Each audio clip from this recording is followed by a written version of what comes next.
Well, it's now been more than 36 hours since torrential rain in Sitka caused landslides around the community. 3 men are missing, buried when rocks, trees, and earth came roaring down the mountain. Search efforts are underway, but the unstable ground makes the work quite dangerous. KTVA 11's Liz Raines is in Sitka tonight with the latest on the search. Liz. Joe, Bonnie, just up Kramer Avenue behind me, search crews, many family members and friends of the victims are racing against time, desperately trying to find these men. And as they begin clearing the debris log by log, for many of them, the magnitude of the slide is finally setting in. We heard a noise that sounded like wind. We looked up on the hillside, saw some 200-foot tall trees falling like dominoes, boom, boom, boom, one after another. And then turned around and started running. It all happened so fast. Thinking about my wife and my daughter and just wanting to stay alive. David Longton was one of 3 city employees at a house on Kramer Avenue yesterday when the hillside gave way. He and another of the men ran to safety. Their co-worker, Fire Marshal William Stortz, didn't make it in time. We were with them 15 seconds before the slide stopped.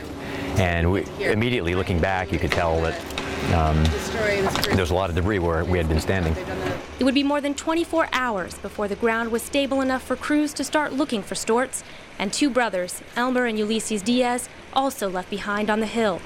This morning, dozens of friends and family gathered at the Grace Harbor Church, anxious to get to the site. Governor Walker met with many of them there today after surveying the area. I mean, the devastation is just amazing. I've never seen anything like it. He says the Fairbanks North Star Borough Mayor knows Stortz's wife personally and asked him to carry a message. I asked to see her, and maybe I would have otherwise, but so I'm really carrying a